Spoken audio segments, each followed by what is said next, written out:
하나님의 말씀 구약성경 잠언서 3장 13절로 18절까지의 말씀입니다. 잠언 3장 13절. 지혜를 얻는 자와 명철을 얻는 자는 복이 있나니 이는 지혜를 얻는 것이 은을 얻는 것보다 낫고 이익이 정금보다 나음이니라. 지혜는 진주보다 귀하니 내가 사모하는 모든 것으로도 이에 비교할 수 없도다. 그의 오른손에는 장수가 있고 그의 왼손에는 부귀가 있나니 그 길은 즐거운 길이요 그의 지름길은 다 평강이니라. 지혜는 그 얻은 자에게 생명나무라. 지혜를 가진 자는 복되도다. 아멘. 세계적인 베스트셀러였던 성공하는 사람의 7가지 습관이라는 책을 쓰신 분이 스티브 코비 교수님이지요. 참 좋은 책입니다. 어느 날 학생들에게 지혜를 가르치시기 위해서 실물 교육을 하였습니다. 커다란 통에 큰 돌을 가져다 넣습니다. 그리고 그 학생들에게 묻습니다. 이제 여기 다 찾느냐? 학생들이 가만히 있지. 그 큰 돌 사이에 자갈을 또 넣습니다. 학생들이 이제 다 됐습니다. 그랬더니 교수님이 아니다. 그리고 그 돌 사이에 모래를 가득 채웠습니다. 그리고 묻습니다. 너희는 이것을 통해 무엇을 배웠느냐? 그랬더니 학생들이 대답이 여럿이에요. 항상 틈새가 있다는 것을 배웠습니다. 큰 돌 사이에 자갈이 들어가고 자갈 사이에는 모래가 들어갔습니다. 교수님은 아니다. 그것은 그런 것이 아니다. 오늘 너희가 배워야 할 지혜는 무엇부터 생각하느냐 하는 것이 중요한 진리다. 지혜자가 되라고 성경은 말씀하고 있습니다. 오늘 본문 13절에도 지혜를 얻는 자와 명철을 얻는 자는 복이 있다고 말씀했습니다. 성경 전체는 지혜 있는 인생이 될 것을 말씀하시고 바로 지혜 있는 사람이 복된 사람이라고 말씀합니다. 그런데 우리가 사는 세상은 지혜로운 사람보다는 어리석은 사람이 더 많은지 모르겠습니다. 어리석은 사람이 참 많습니다. 스스로를 어리석다고 생각하는 분들은 많지 않겠지요. 그러나 성경이 어리석다고 말하는 사람이 어떤 사람인가를 아는 것이 중요합니다. 사람들이 어떻게 말하고 평가하는 것가 중요하지 않습니다. 중요한 것은 성경이 말씀하시는 내용이죠. 그것이 진리니까요. 나는 어떻게 판단하고 생각하는지가 별로 중요하지 않습니다. 성경이 말씀하시는 진리가 기준이고 판단입니다. 아멘. 그러면 성경은 어떤 사람이 어리석다고 말씀합니까? 하나님이 없다고 여기는 사람이 어리석은 사람이라고 시편 14장 1절에 말씀했습니다. 어리석은 자는 그의 마음에 이르기를 하나님이 없다 한도다. 그들은 부패하고 그 행실이 가증하니 선을 행하는 자가 없도다. 누가 어리석은 사람이냐? 그 마음속에 하나님이 없는 사람. 하나님 없는 인생, 그것은 어리석은 인생이 됩니다. 교만한 인생이 되고 자기가 인생의 주인이 되고 그래서 멸망하고 결국 아무것도 이룰 수가 없는 겁니다.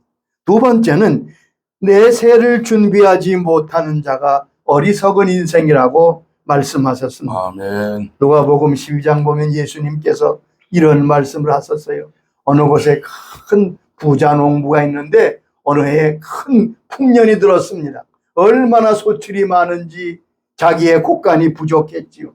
그래서 그는 이렇게 생각합니다. 내가 모든 곡간을 새로 헐고 새로 지어야 되겠다. 여기 보면 큰 곡간을 짓고 거기에 모든 곡식을 쌓아놓고 편히 쉬어야지.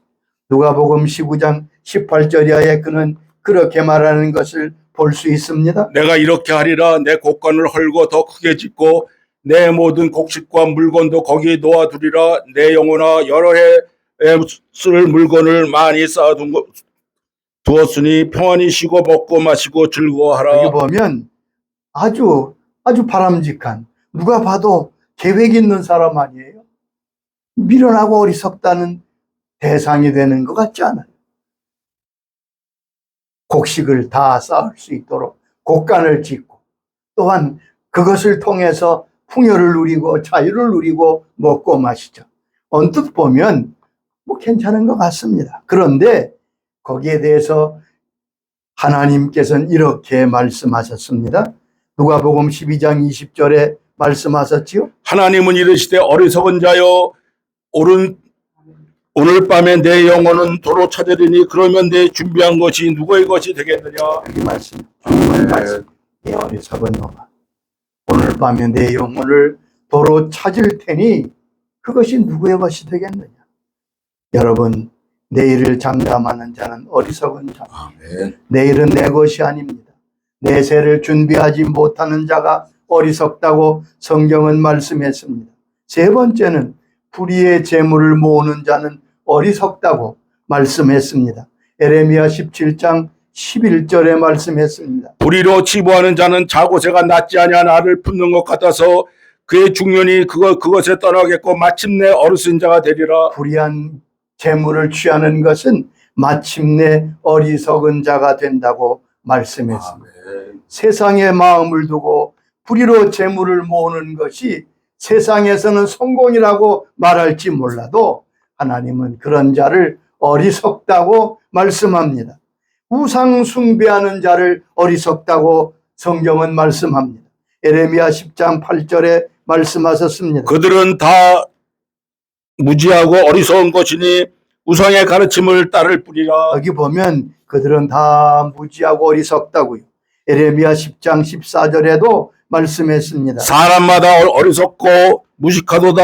은장이마다 자기의 조각한 신상으로 말미암아 수칙을 단하니 이는 그가 부어 만든 우상은 거짓 것이요 그 속에 생기가 없습니다. 여기 보면 예. 우상으로 말미암아, 내가 만든 우상으로 신상으로 말미암아 수치를 당하고 죽게 될 것이라고 말씀했습니다. 우리는 지혜로운 사람이 되어야 됩니다. 그러려면 먼저 지혜가 무엇인지 알아야 되겠지요. 대개 지혜와 지식을 많이 혼동하는 것 같습니다. 지혜를 지식으로 여기는 사람이 의외로 많습니다. 여러분, 지식은 지혜가 아닙니다. 아멘. 지혜와 지식을 비교해 보십시다. 지식은 무엇을 할 것인가를 아는 것입니다. 그러나 지혜는 어떻게 할 것인가를 아는 것입니다. 또한 여기 보면 지혜라고 하는 것, 그럼 성경에서 지혜를 어떻게 말씀하느냐? 성경의 지혜는 구약의 호크마지. 이것은 네 가지 깊은 뜻이 있습니다.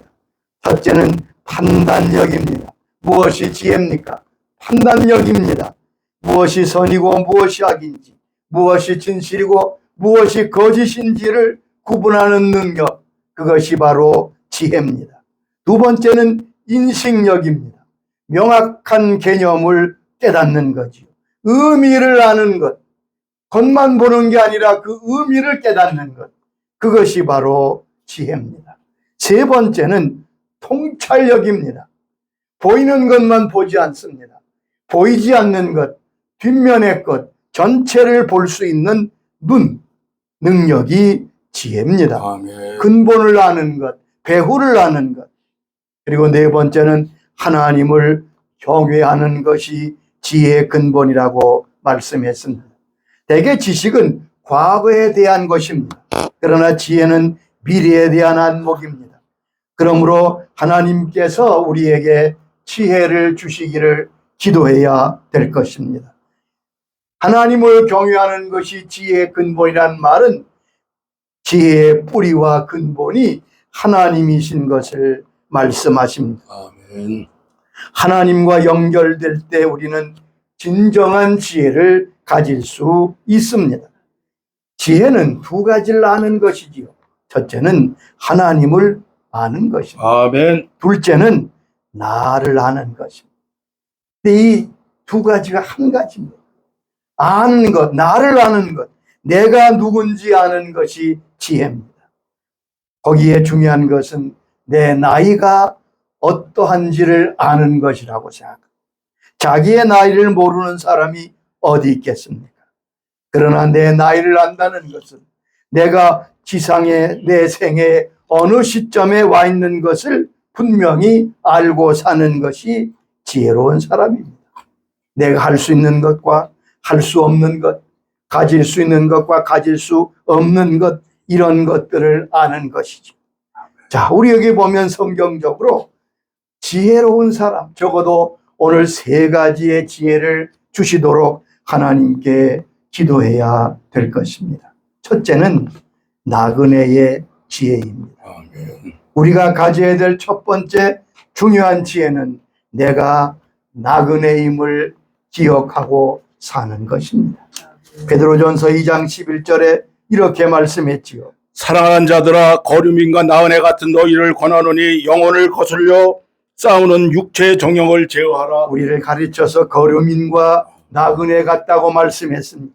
여러분, 우리는 나그네 인생입니다. 아멘. 야고보서 4장 14절에도 말씀했습니다. 너희 생명이 무엇이냐? 너희는 잠깐 보이다가 없어지는 안개니라. 너희가 대단한 줄 아느냐? 아니다. 잠깐 보이다가 없어지는 안개니라. 믿음의 삶, 인생의 삶은 나그네입니다. 지나가는 길손입니다. 명예와 물질, 권력 다 지나갑니다. 요한일서 2장 17절에 이렇게 말씀했습니다. 이 세상도 그 정욕도 지나가되 오직 하나님의 낯을 행하는 자는 영원히 거하느니라. 다 지나가지만 하나님의 뜻을 행하는 자는 영원히 거한다고 말씀했습니다. 아멘. 고린도후서 4장 18절에도 이렇게 말씀하셨습니다. 우리가 주목하는 것은 보이는 것이 아니요 보이지 않는 것이니 보이는 것은 잠깐이요 보이지 않는 것은 영원함이라. 여러분, 우리는 다 보는 것을 향해 삽니다. 보는 것으로 판단합니다. 근데 성경은 그렇게 말씀하지 않아요. 보이는 것은 잠깐이요 보이지 않는 것은 영원함이라. 우리 인생은 하나님의 선물입니다. 우리의 생애는 하나님이 그의 자녀를 훈련시키는 과정입니다. 그러므로 시작이 있고 끝이 있습니다. 내가 나그네임을 인식할 때 우리는 실패하고 넘어지지 않는 인생을 살 수 있습니다. 나그네의 지혜는 어떤 것입니까? 나의 삶이 영구적이 아님을 깨닫는 것입니다. 여러분, 영구적이 아니라 지나가는 것이고 다 임시적인 것입니다. 고린도후서 5장 7절에 말씀했습니다. 이는 우리가 믿음으로 행하고 보는 것으로 행하지 아니함이로다. 보면 그러므로 이 지혜가 있는 사람은 믿음으로 행하고 보는 것으로 행하지 아니함이다. 우리는 믿음으로 사는 사람입니다. 또한 내 뜻대로 안 된다는 것을 아는 지혜입니다. 내가 나그네 인생이라는 것은 내 인생이 내 뜻대로, 내가 정한 대로, 내 생각대로 되지 않는다는 것을 아는 것을 말합니다. 잠언 16장 9절에는 이렇게 말씀했습니다. 사람이 마음으로 자기의 길을 계획할지라도 그의 걸음을 인도하시는 여호와시니라. 그렇습니다. 계획은 할 수 있습니다. 마음으로 내 길을 계획해도 그 걸음을 인도하시는 분은 하나님이시라. 잠언 19장 21절에도 같은 말씀을 하셨습니다. 사람의 마음에는 많은 계획이 있어도 오직 여호와의 뜻만이 완전히 서리라. 여기 보면 사람의 마음에 많은 계획이 있지냐, 그러나 오직 하나님의 뜻만이 완전히 설 수 있다. 그러므로 겸손해야 됩니다. 여러분, 나의 뜻대로 되는 것이 있다면 그것은 하나님의 은혜입니다. 하나님이 허락하지 아니하면 그 어떤 것도 이룰 수 없습니다. 수고는 내가 하지만 하나님께서 기회와 능력을 주셔서 그 수고가 헛되지 않게 하실 것입니다. 그래서 그 은혜에 감사하는 겁니다. 신명기 8장 17, 18절에 이렇게 말씀했습니다. 내가 마음에 이르기를 내 능력과 내 손의 힘으로 내가 이 재물을 얻었다 말할 것이라. 내 하나님 여호와를 기억하라. 그가 내게 재물 얻을 능력을 주셨습니다. 사람들이 아멘. 내 힘과 내 손과 지혜로 이 모든 것을 얻었습니다. 그런데 성경은 아니다. 하나님께서 내게 재물 얻을 능력을 주셨다. 그러므로 하나님을 기억해야 됩니다. 주의 뜻대로 살아야 될 이유가 바로 여기 있습니다. 아멘. 나그네의 지혜는 나의 남은 때가 얼마 되지 않음을 기억하며 세월을 아끼는 지혜입니다. 내게 주어진 기회가 많지 않습니다. 러시아의 대문호 도스토옙스키가 쓴 죄와 벌, 대단한 문학가고 대단한 귀한 문제지. 많은 작품을 남긴. 근데 이분이 28세 때에 국가 내란 음모로 체포되어 사형 언도를 받게 되었습니다. 영하 50대가 되는 추운 겨울에 사형을 받기 위해서 기둥에 묶였습니다. 여러분 생각해 보세요. 28세 나이에 이제는 사형을 당하게 된 것. 그에게는 5분의 시간이 주어졌습니다. 그의 책에 나오는 내용. 그는 이 마지막 5분을 어떻게 사용해야 될까? 2분은 자기와 마지막 인사를 나눌 가족과 친구들과 인사를 나눴습니다. 그리고 1분은 이제 마지막으로 보게 될 자연을 둘러보았습니다. 그리고 마지막 1, 2분은 자기의 인생을 돌아보며 얼마나 후회가 되는지 몰랐습니다. 지금 앞에서 총사를 위해서 병사들이 총에 총알을 장전하는 소리가 덜커덕 들립니다. 이 시간에, 이 절망과 공포의 시간에 갑자기 말을 타고 한 병사가 달려오면서 흰기를 흔듭니다. 극적으로 황제의 특명으로 사형해서 시베리아 유형으로 감형을 받습니다. 그는 시베리아 감옥에서 이 마지막 5분을 생각하며 살았다고 합니다. 시간은 내 마음대로 조절할 수 없습니다. 시간은 곧 생명입니다. 아멘. 한 번 지나가면 되찾을 수 없습니다.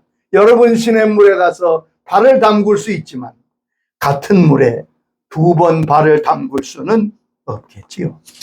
또한 시간은 공평합니다. 모든 사람에게 똑같이 주어졌습니다. 우리는 나그네의 지혜를 가져야 될 것입니다. 아멘. 두 번째는 초상집에 가는 지혜가 있어야 한다고 말씀하고 있습니다. 이것이 인생의 지혜입니다. 전도서 7장 4절에 말씀했습니다. 지혜자의 마음은 초상집에 있으며 우매자한 마음은 혼인집에 있느니라. 지혜자의 마음은 초상집에 있고 미련한 자의 마음은 잔치하는 집에 있다.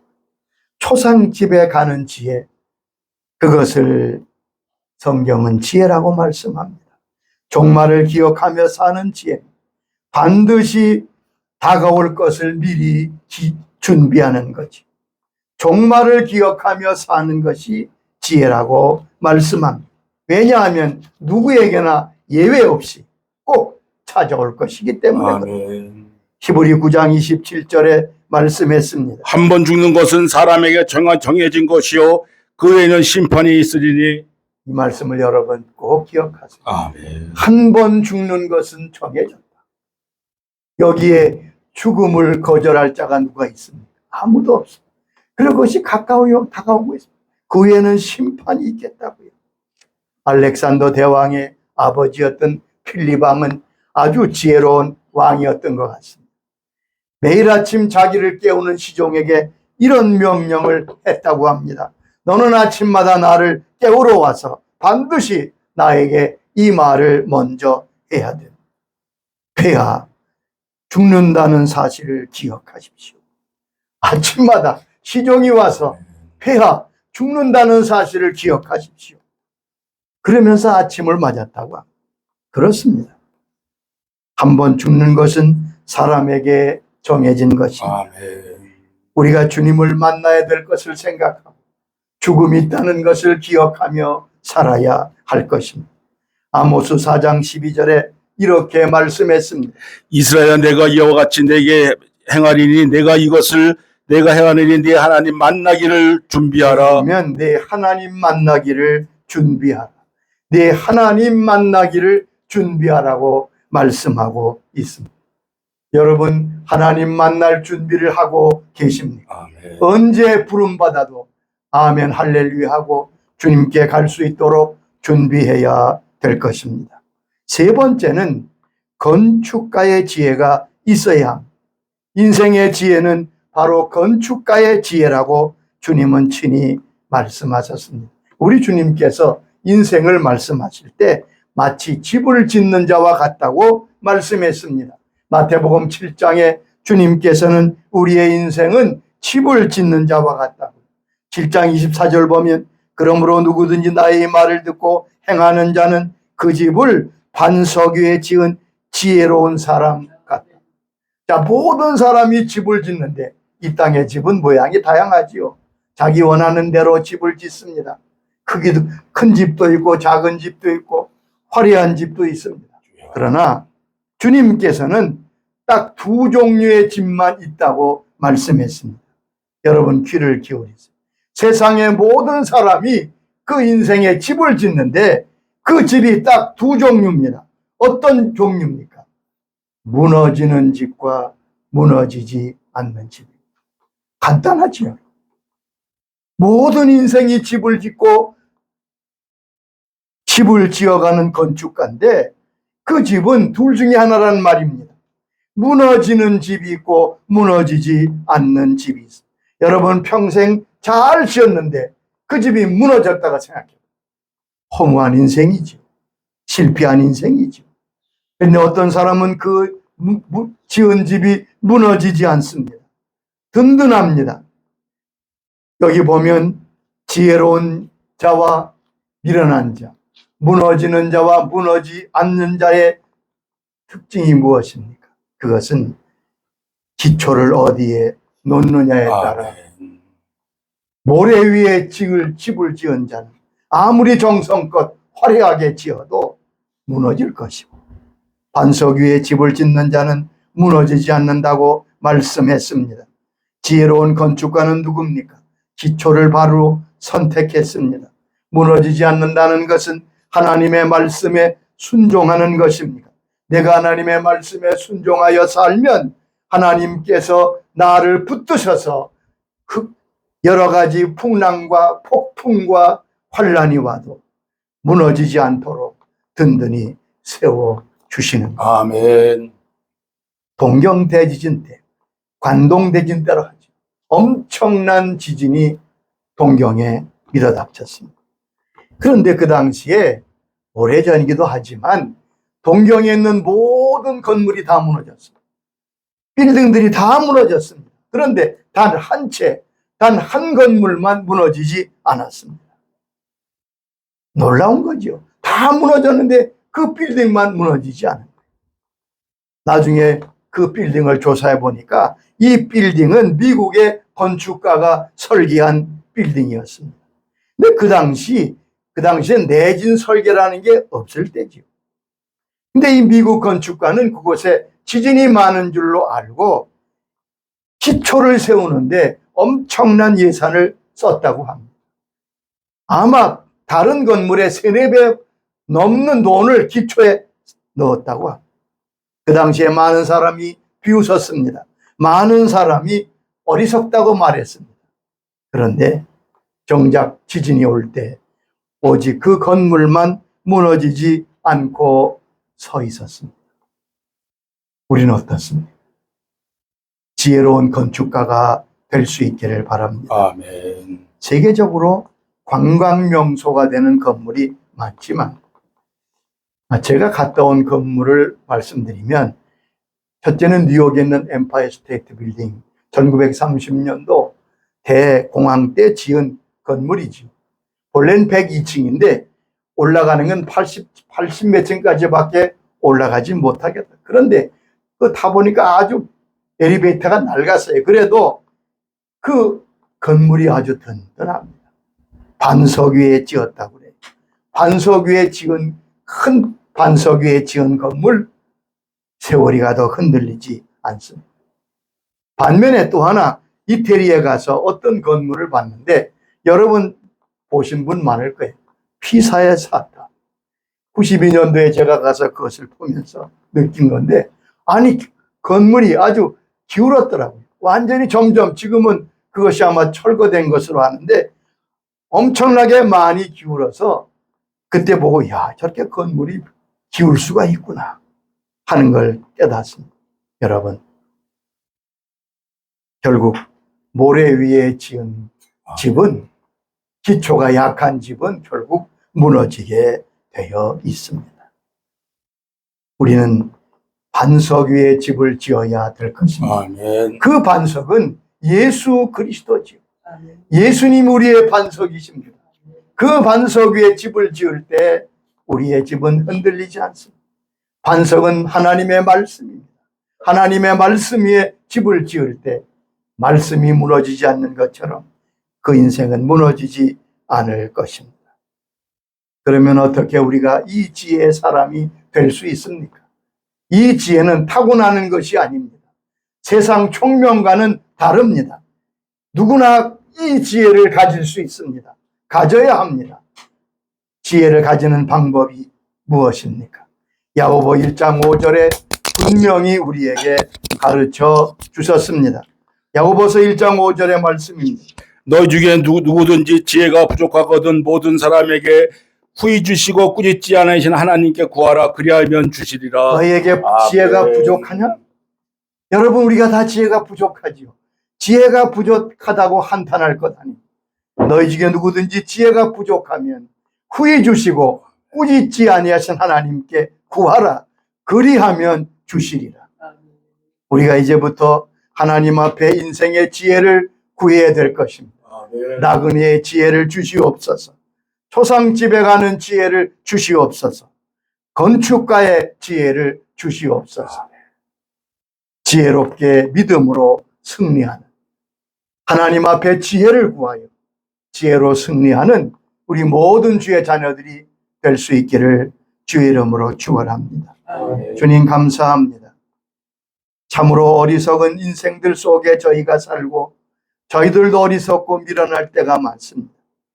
그러나 주님은 오늘 우리에게 인생의 지혜가 무엇임을 가르쳐 주시고 너희 중에 지혜가 부족한 줄 알면 하나님 넉넉히 주신 하나님께 구하면 지혜를 주시겠다고 말씀해 주셔서 감사합니다. 하나님 어리석은 인생이 되지 않게 하여 주옵소서. 지혜로운 인생이 되게 하소서. 하나님 우리에게 주님 주신 지혜, 반석 위에 집을 짓는 지혜, 마지막을 준비하는 지혜, 나그네로 알고 사는 지혜가 주어져서 끝까지 믿음으로 승리하며 이 길을 걸어갈 수 있는 이 길에서 하나님께 영광을 돌리며 하나님 주신 은혜를 받는 믿음의 걸음이 되도록 주님께서 은총과 복을 내려 주옵소서. 예수님의 이름으로 기도드리옵나이다. 아멘.